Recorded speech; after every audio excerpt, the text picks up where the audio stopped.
په سوات کې د ماشومانو په لوبو کې یوه لوبه پرپټونې وه چې پټپټونې به ورته هم ویلی شو. پرپټونې یا پټپټونې لوبه به ماشومانو اکثر د ماښام په وخت کې د ډوډۍ خوړلو نه پس کوله. دا لوبه به هلکانو او جینکو په اېډ هم کوله او جینکو جدا او هلکانو جدا جدا هم کوله. دې لوبې ته په ضلع بونیر کې هم پرپټونې یا پټپټونې وایي. سلامونه او احترامات کتونکو، زه یم عصمت علي اخون. کتونکو، تاسو ته چې څنګه علم دی معلومه ده درته، زموږ د پښتو د لیک لوست یو تحریک روان دی.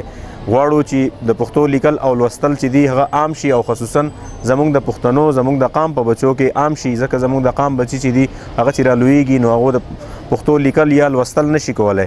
پښتو ویلی شي خو لیکل او لوستل نشي کولی. دا کتاب چې ما تاسو ته دا کم د لوبې په حواله یو څو دغه ووې نو دا د په سوات کې د ماشومانو زړې لوبې د شاه وزیر خان خاکي صاحب کتاب دی. شاه وزیر خان خاکي صاحب د سوات لیکوال دی او د دې سره د هغه نور کتابونه هم شته او د هغه نور تحقیقونه هم روان دي په مختلف څیزونو باندې. په دې کتاب کې هغوی د ماشومانو کمې زړې لوبې چې وې په هغې راغونډې کړي دي او د هغې په حواله باندې بلها لیکل کړي دي.